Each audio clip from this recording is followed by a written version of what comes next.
Energy अगर कम होगा बेटा तो फिर क्या होगा, आयनेचर एनर्जी कम होने से कंपाउंड कैसे बनेंगे, आयनिक कंपाउंड बनेंगे कि आयनिक कंपाउंड बनेगा कि कोवेलेंट कंपाउंड बनेगा?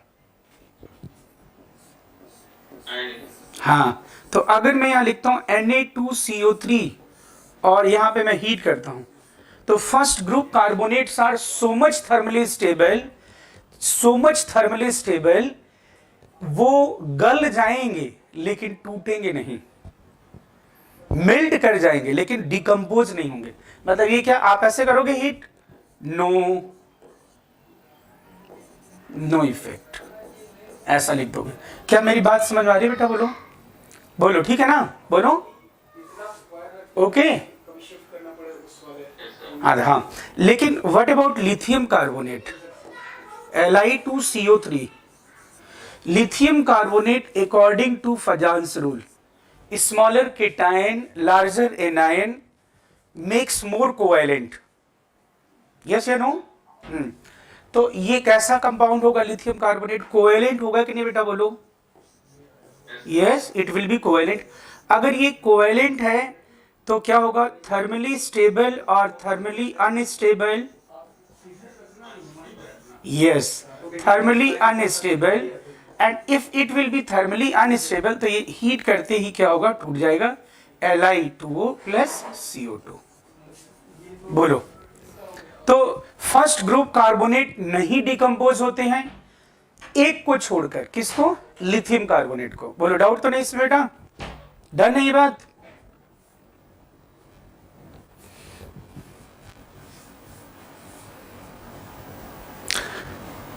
नोट कर लिया? बोलो। एक minute,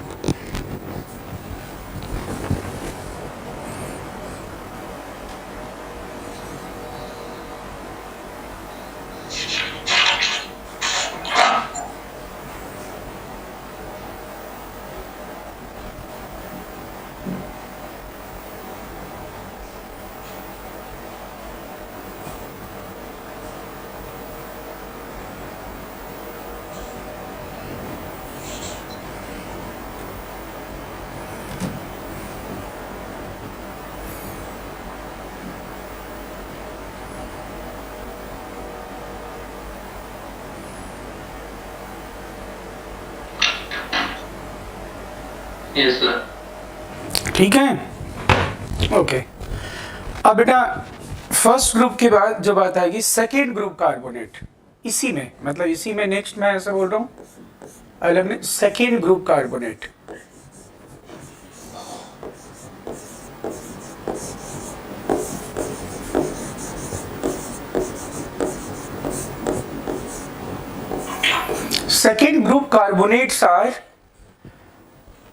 second group carbonates are relatively unstable. Second group carbonates are relatively unstable because of higher charge density of cation, because of higher charge density, nuclear charge density, because of higher nuclear charge density of cation possess covalent character.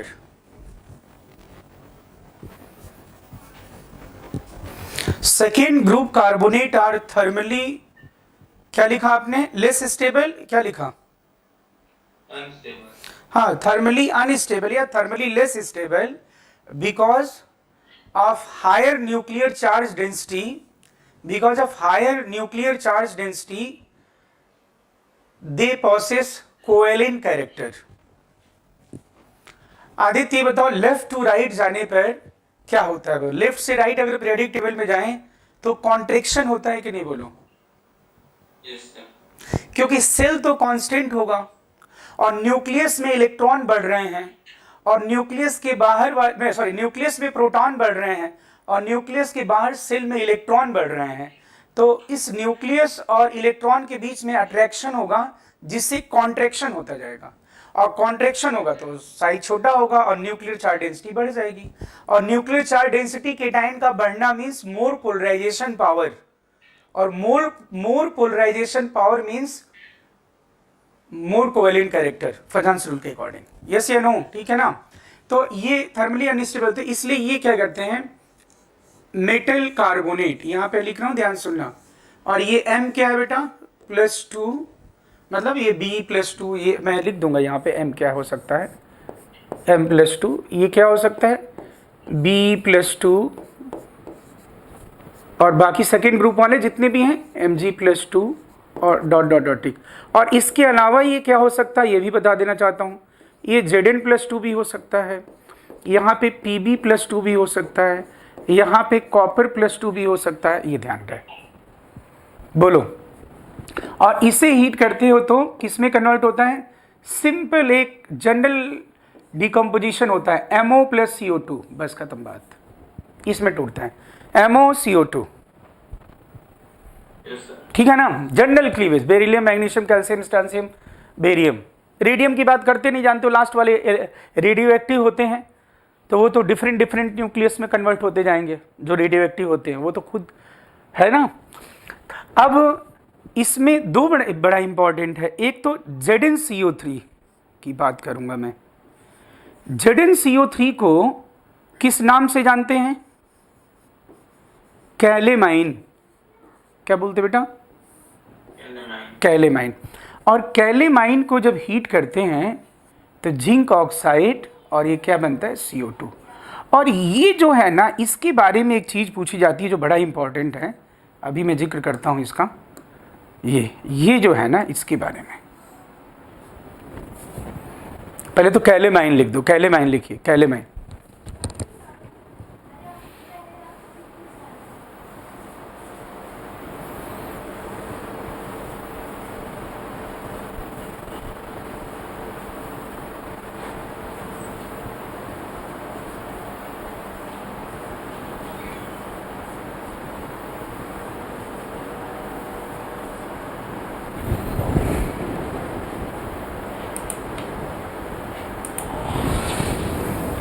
Yes, sir.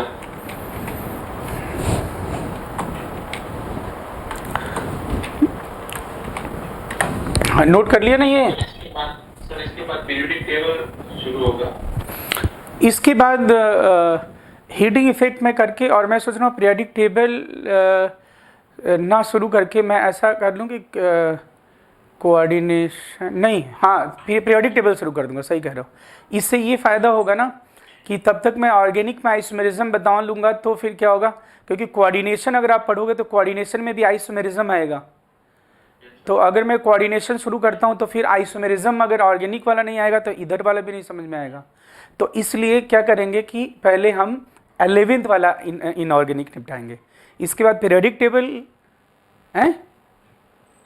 हाँ सही है, उसी वो ज़्यादा अच्छा रहेगा। मैं सोच रहा था कोऑर्डिनेशन, बट नहीं। हाँ बोलो। ऑर्गेनिक में नोमेनक्लेचर पढ़ाओगे आप?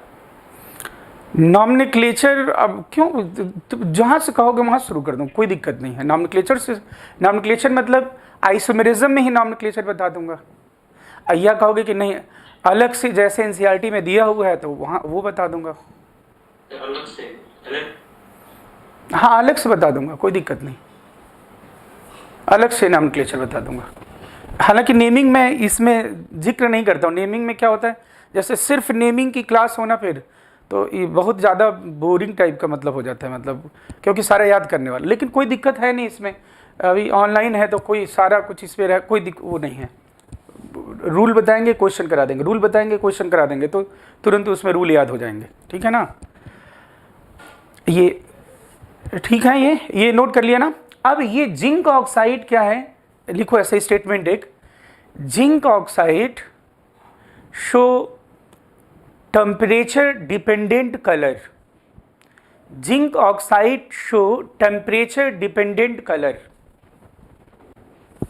Zinc oxide show temperature dependent colour. जो जिंक ऑक्साइड होता है वो क्या करता है बोलो, टेम्परेचर डिपेंडेंट कलर शो करता है। मतलब ये देखना ध्यान से, ये मैंने लिखा ZnO,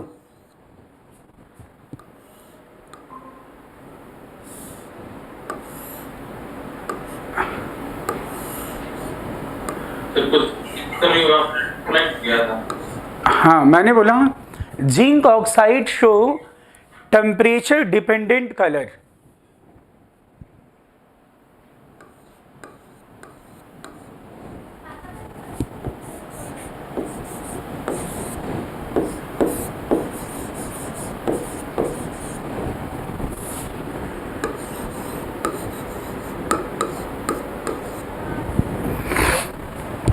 अगर कूल करोगे तो क्या कलर होगा?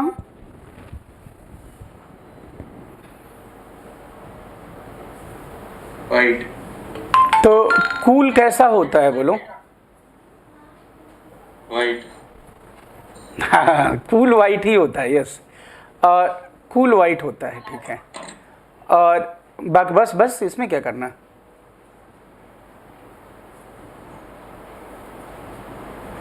बोलो। तो इसमें कोई दिक्कत तो है नहीं, लेकिन मेन चीज है कि इसमें जो कलर होगा, जो चेंज हो रहा है, तो कलर इसका किसकी वजह से होगा? तो कलर में चेंजेस क्यों हो रहा है? ये कलर में चेंज क्यों हो रहा है? सॉलिड स्टेट में था ये शायद। हाँ देखा, याद आ गया तुम्हें।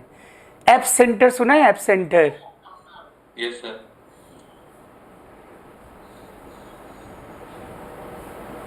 बोलो। यस सर सुना। हाँ तो फिर इसमें किसकी वजह से होगा बोलो? तो असल हाँ इसमें दो तरह से बोलते हैं, मैं दोनों लिखवा दे रहा हूँ। The colour change is due to the change in colour is due to the change in colour is due to change in intercrystalline structure.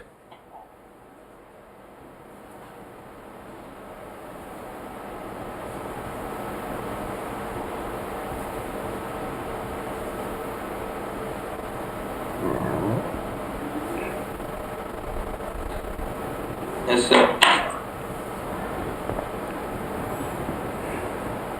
लिख दिया? बोलो।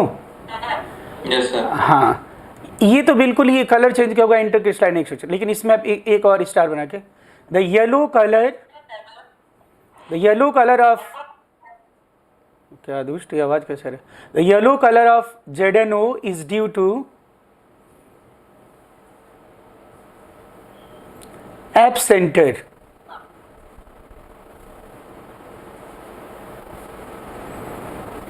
ड्यू टू क्या लिखा बेटा बोलो? एफ सेंटर सुना है? कैपिटल एफ सुना है ना? Yes sir. F centre.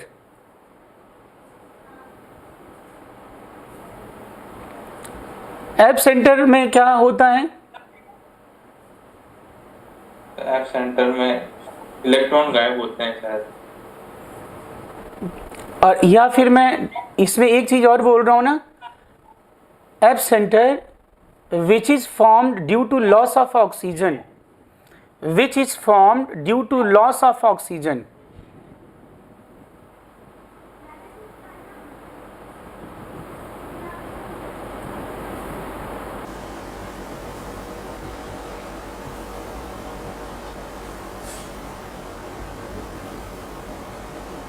लिख दिया भाई? बोलो। Yes sir. ठीक है। और जो ये व्हाइट वाला है ना, ये जो व्हाइट वाला है इसको फिलोसफर्स उल भी कहते हैं। क्या बोलते हैं? Philosopher stone. नहीं फिलोसफर वो नहीं, वो मैं बोल रहा हूँ देखो। अरे फिलोसफर नहीं जानते हो? फिलोसफर मतलब फिलोसफर यार, फिलोसफी दर्शन शास्त्र। फिलोसफर्स वुल तो जानते ही हो ना। इसको हम क्या कहते हैं बोलो? It is also known as ZnO को क्या बोलते हैं बेटा? Philosopher soul. Actually zinc oxide जो कूल होता है ना, तो जैसे वो रेसे नहीं होते, कॉटन वाले रेसे होते ना, ये तुमने वुल्स देखे नहीं? तुमने वुल्स तो देखे ही, मैंने वुल।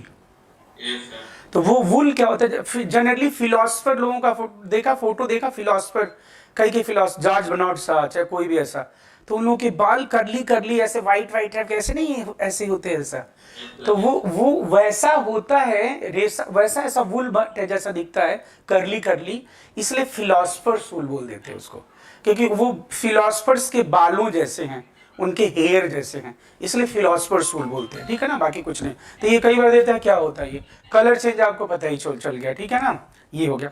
अब एक और है बेटा, देखो PbCO3, PbCO3 को अगर आप हीट करते हो तो ये बनता है PbO प्लस CO2। PbCO3 मतलब लेड कार्बोनेट, हो तो पता ही, कोई दिक्कत ही नहीं, बोलो भाई।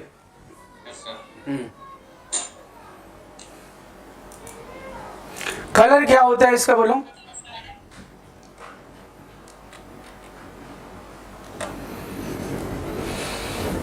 कलर क्या होता है, बोलो।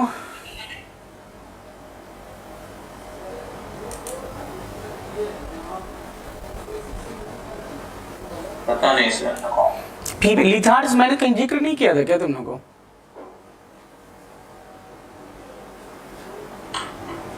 पीबीओ का कलर कहीं जिक्र नहीं किया है? अच्छा नहीं, तुम लोगों को मैं नहीं बताया था।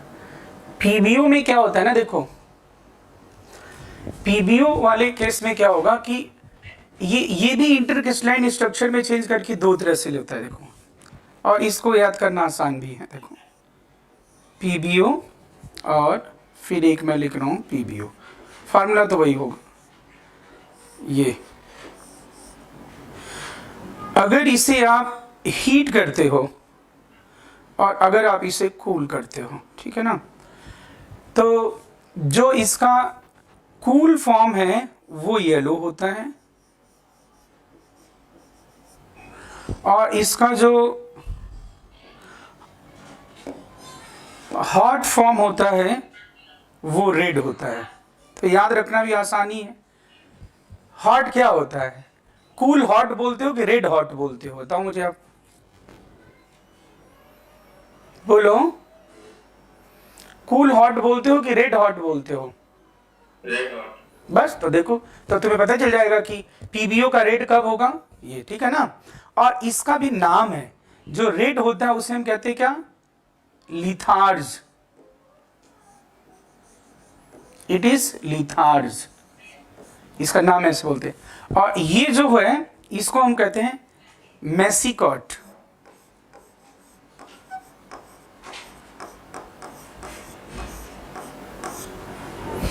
3 डेज शुरू कर देंगे ना अभी वो, ठीक है ना, तो ऐसे कर देंगे, मतलब दोनों पार्ट शुरू कर देंगे जिससे कि साथ में चलता रहेगा, या तीनों पार्ट जैसा भी है।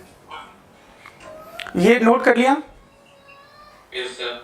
और इसमें कलर में चेंज किसकी वजह से होगा, विद द सेम रीजन, जैसे जिंक ऑक्साइड के लिए लिखा था ना, बोलो। हाँ ठीक है, तो ये हो जाएगा। तो ये मैंने आपको सेकेंड ग्रुप कार्बोनेट और कोई और भी जो है, जैसे ये सेकेंड ग्रुप कार्बोनेट से छोड़ के पीबी और ये कॉपर वाला ही बता दिया। अब इसमें एक चीज और है, अगर मैं सिल्वर कार्बोनेट को हीट करता हूं तो आप ऐसे स्टेटमेंट लिखें, carbonate of silver and mercury, carbonate of silver and mercury are highly unstable, carbonate of silver and mercury are highly unstable. It is due to their more covalent character. It is due to their more covalent character. Carbonate of silver and mercury are highly unstable. It is due to their more covalent character. Hence, upon heating, we get free form of metal, free form of metal, free form of metal, free form of metal मतलब समझ गए ना? Yes sir.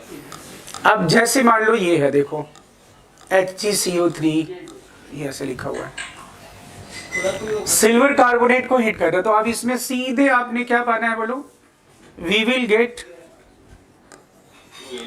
2Ag plus half mole O2 और plus CO2, बस।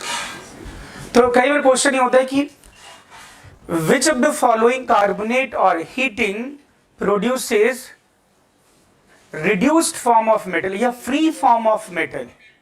तो free form of metal, इनके लिए फिर मेटलर्जी की जरूरत नहीं है कोई, सिल्वर मिल जाएगा सीधे।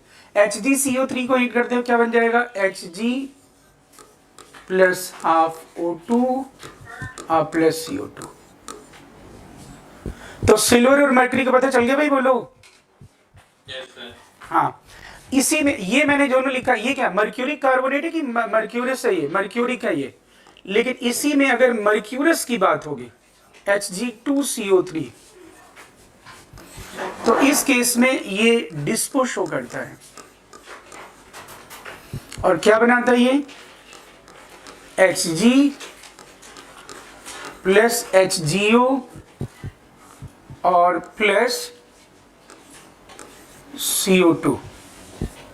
जब Hg किस स्टेट में है 0, यहां पे किस स्टेट में है +2। डिस्पो मैंने कल बता दिया था कि नहीं आपको, डिस्प्रोपोर्शनेट। तो डिस्पो में क्या होता था, मैंने बताया था ना, ऑक्सीडाइज होता था सेम मेटल, और सेम क्या होता था बोलो, रिड्यूस भी होता था। तो इसमें कोई डाउट तो नहीं बोलो, पक्की बात है ना। तो कार्बोनेट का पता चल गया। अब अगर मैं यहाँ पे लिखता हूँ, चलो अमोनियम का तो एक साथ बताएंगे। कार्बोनेट में कोई दिक्कत नहीं ना आपको, इसमें डन है ना, ठीक है। अब मैं यहाँ पे बात करूंगा थर्ड नंबर। हाँ बेटा बोलो।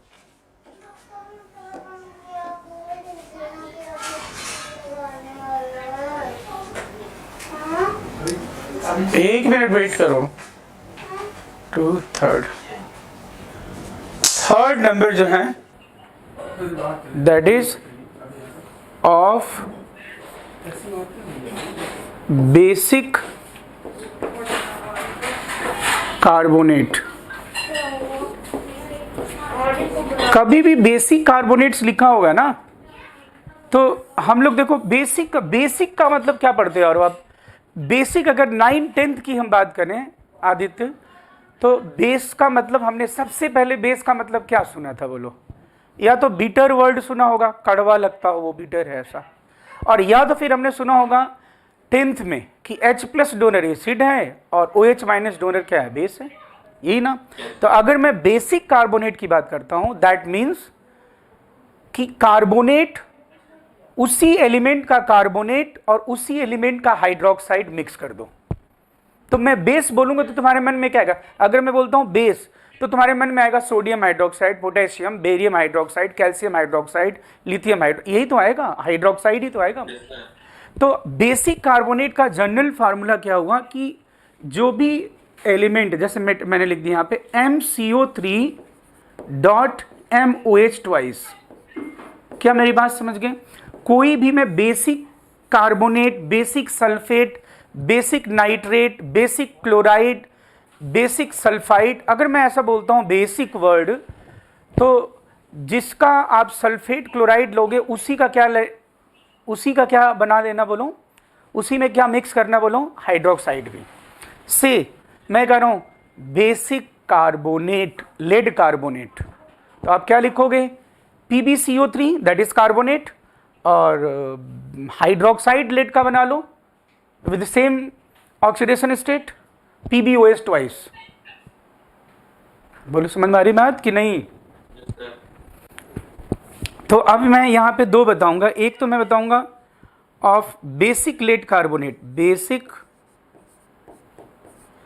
Lead carbonate. चलो बेसिक लेड कार्बोनेट का फार्मूला बोलो। PbCO3। हाँ, PbCO3.PbOH ट्वाइस। और इसमें एक चीज और है, इसमें 1-2 मोल है, तो वो कौन सा होगा, तो तुम ऐसे याद रखना, जिसमें 2 उसमें 2 नहीं। तो तुम्हें इसमें किसमें 2 दिख रहा है ऑलरेडी? OH। हाँ, तो ये 2 नहीं होगा, ये 2 मोल होगा बस। बोलो बोलो कैसे याद रखने, पता चल गया क्या बेसिक लेड कार्बोनेट? बोलो। पहले तो बेसिक लेड कार्बोनेट जान के, कंपोजिशन कैसे जानोगे? जिसमें दो उसमें दो नहीं, तो दो पहले किसमें दिख रहा है? OH। हाँ, तो इसमें नहीं रहेगा, ये दो रहेगा, ठीक है ना। तो इसे अब हीट करते हैं तो क्या बनता है, ये मैं आपको बताऊं। देखो,